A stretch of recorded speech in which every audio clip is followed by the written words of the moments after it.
کو تھوڑا سا سمجھانا چاہتا ہوں. مجھے وہ انگریزی کی اس طرح کی ٹرمینالوجیز تو نہیں آتی منہ ڈنگا نگا کر کے بولنے کی. میں آپ کو ایک سمپل انداز میں سمجھانا چاہتا ہوں کہ آپ کے جو اکنامیکل کرائسس ہیں اس کی وجہ کیا ہے. سب سے پہلے تو آپ کو بتاتا ہوں جو قرضے ہم لوگوں نے لیے. آپ کا انٹرنیشنل اسلام آباد ایئرپورٹ گروی رکھوایا گیا ہے, آپ کو شاید نہ معلوم ہو.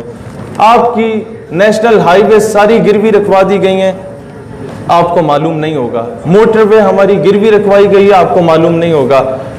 بادشاہی مسجد اور اس میں موجود سارے جتنے حضور اور امام حسین سے ریلیٹڈ وہاں چیزیں موجود ہیں وہ تبرکات گروی رکھوا دیے گئے, آپ کو شاید معلوم نہیں. اور سب سے بڑھ کے آپ کے جو تعلیمی نصاب پہ انویسٹمنٹ کی جاتی ہے اور ہم نعرے لگا رہے ہوتے ہیں یو ایس ایڈ کی مد میں جو اربوں ڈالرز ہمیں دیے جاتے ہیں, آپ کو میں بتاتا ہوں وہ آپ کی پھوپھی کے بچے ہیں جو آپ کو دے رہے ہیں. ڈیمانڈز ہوتی ہیں نا کچھ. میں آپ کو قرضہ دیتا ہوں تو آئی ایکسپیکٹ فرام یو کہ میرے جوتے بھی پالش کرو, میری گاڑی پہ بھی کپڑا لگاؤ. میں تمہیں لات ماروں تمہاری جرت نہیں ہونی چاہیے بات کرنے کی کیونکہ میں نے قرضہ دیا. میں تمہاری بیٹی کو اٹھا کے لے جاؤں عافیہ صدیقی کی صورت میں, تمہاری جرت نہیں ہونی چاہیے بات کرنے کی. میں تمہارے 2 بچوں کو قتل کر دوں ریمنڈ ڈیوس کی صورت میں, تمہاری جرت نہیں ہونی چاہیے بات کرنے کی. میں تمہارے بچے کو اسلام آباد کی سڑکوں میں اپنی گاڑی کے نیچے کچل ڈالوں کرنل جوزف کی صورت میں اور تم اسے سلوٹ مار کے نور خان ایئر بیس سے رات کی تاریکی میں واپس بھیج دو کیونکہ تم میرے مقروض ہو. اسی طرح اب اس کا حل کیا ہے؟ آج سے پہلے ایک مہم چلی تھی قرض اتارو ملک بچاؤ, تو ماں بہنوں بیٹیوں نے اپنے زیور دے دیے تھے, لوگوں نے اپنے پلاٹ دے دیے تھے, گھر دے دیے تھے, اور ہوا کیا کہ اس کا ریکارڈ مینٹین نہیں کیا گیا. کلرک سے لے کے وزیر اعظم تک سب نے وہ پیسہ کھایا. آج اسی وجہ سے چیف جسٹس منتے ترلے کرتا پھر رہا ہے اور اسے کوئی ٹکا نہیں دے رہا. ورنہ یہ ایک ڈیم بنانا, ایک پاکستانی قوم قربانیوں والی قوم ہے, اس کے لیے مشکل نہیں ہے. لیکن مسئلہ یہ کہ ٹرسٹ نہیں کر رہے یہ لوگ. ٹرسٹ مینٹین کریں. میں کہنا چاہوں گا شاید سخت بات ہو, پاکستان کی تمام پولیٹیکل پارٹیز اور ریلیجیس پارٹیز کو آن بورڈ لیا جائے اس بیس پہ کہ یہ معاملہ کسی ایک مکتبہ فکر کا نہیں ہے, کسی ایک صوبے یا کسی ایک پولیٹیکل پارٹی کا نہیں ہے. پاکستان کو سٹیبلائز کرنے کے لیے ہم سب کو ایک ہونا ہوگا. اب ایک کڑوا گھونٹ بھریں خان صاحب اور سب کو آن بورڈ لیں. یہ ہمارے آنے والی نسلوں کے مستقبل کی بات ہے. اور دوسری بات, یہ کب ہم لوگ صحیح معنوں میں یہ کشمیر کا کیس لڑیں گے یا فلسطین کی آواز اٹھائیں گے؟ ہم نہیں اٹھا سکتے.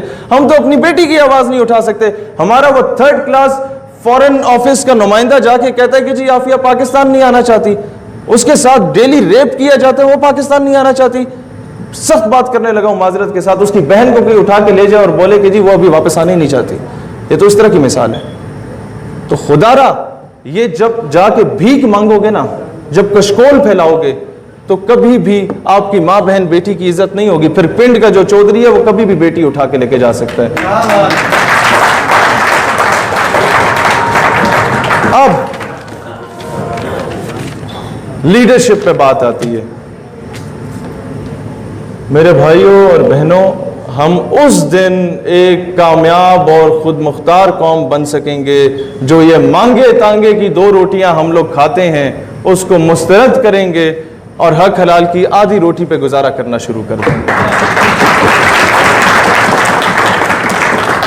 اور غیرت کیا چیز ہوتی ہے؟ آج اٹ از ویری انفارچونیٹ, آپ نے دیکھا ہوگا نا کہ جتنے یوتھ سمٹس ہوتے ہیں سرینا میں, میریٹ میں, پی سی میں آپ لوگوں کے سامنے بات کروں, اور میں نے شاید 1-2 جگہوں پہ بات کی ہو کیونکہ آپ سارے یوتھ ایکٹیوسٹ ہیں, آپ کو بلایا جاتا ہے.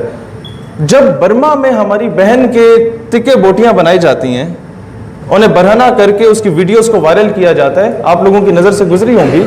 جب فلسطین میں مسلمان بیٹی کے ساتھ ریپ کیا جاتا ہے یا اس کے عبایا کو یا دوپٹے کو زبردستی کھینچ لیا جاتا ہے, اور یہ پتہ چلتا ہے کہ پاکستانی قوم بر صغیر کا جو خطہ, یہ بڑا جذباتی خطہ ہے, یہ دوبارہ میدان عمل میں کہیں نہ آ جائے, یہ کہیں قلم چھوڑ کے ہتھیار نہ اٹھا لے, تو ہوتا کیا ہے کہ پوری یونیورسٹیز اور کالجز سے ٹاپ کلاس کے پڑھے لکھے زبردست انرجیٹک اسٹوڈنٹس کو اکٹھا کیا جاتا ہے.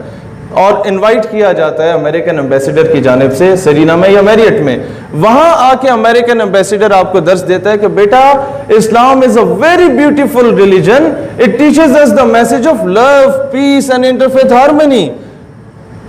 سمجھ رہے ہیں؟ آپ جا کے اسے بولیں انکل جان بالکل اسلام امن کا درس دیتا ہے, لیکن آج آپ یہ امن کا درس ہمیں نہ دیں, جا کے نیٹو فورسز کو دیں یا اسرائیل کو دیں جو کہ معصوم لوگوں کا قتل عام کر رہا ہے. اصل دہشت گرد کو دہشت گرد کہنا سیکھو. میں فیصلہ آباد میں امریکن ڈپلومیٹ آئی تھی, میں اس کے سامنے اپنا رونا رو رہا تھا, بتا رہا تھا آپ نے کہاں کہاں ظلم کیا, وہ اپریشیٹ کر رہی, وہ کہتی آپ بالکل سچ باتیں کر رہے ہیں. ہوتا کیا ہے کہ اسے تکلیف نہیں ہوتی, ساتھ بیٹھا ہوا ایک اور آفیسر ہوتا ہے, اسے آگ لگ جاتی ہے, آپ جی ایکسٹریمزم کو پرووک کر رہے ہیں. ہم شاہ سے زیادہ شاہ کے وفادار بنے ہوئے ہیں, مسئلہ یہ ہے ہم مفت کی غلامی کیے جا رہے ہیں. یہاں وہ لوگ بیٹھے ہیں جو سمٹ میں تھے. ہوتا کیا ہے کہ خدارا غیروں کی غلامی کرنا چھوڑو, آپ کے پاس اپنی بہت اچھی ثقافت ہے. یہ جو سندھی, بلوچی, پنجابی, پٹھان, گلگتی, کشمیری, یہ جو ثقافتوں کا مظاہرہ کیا گیا, مجھے بتا دو کہ ہیری پوٹر جیسے وہ خسرے اس سے اچھا گاتے ہیں؟ یہاں ان کی ثقافت اس سے زیادہ اچھی ہے. آپ کی زبردست ثقافت ہے, آپ کی ٹریڈیشنز ہیں, آپ لوگ غیرت مند ہیں. وومن امپاورمنٹ پہ بات کی جاتی ہے, خواتین کے حقوق پہ بات کی جاتی ہے, اور مثالیں دی جاتی ہیں. جی وہ ڈونلڈ ٹرمپ صاحب کی, بھائی مثالیں دو کہ ایک بہن نے خط لکھا کہ مجھ سے زیادتی ہو رہی ہے, ہمیں قید کیا گیا, تو 17 سال کی عمر میں بن قاسم آتا ہے اور سندھ کو فتح کر دیتا ہے اس بہن کی خاطر. یہ اسلام ہے.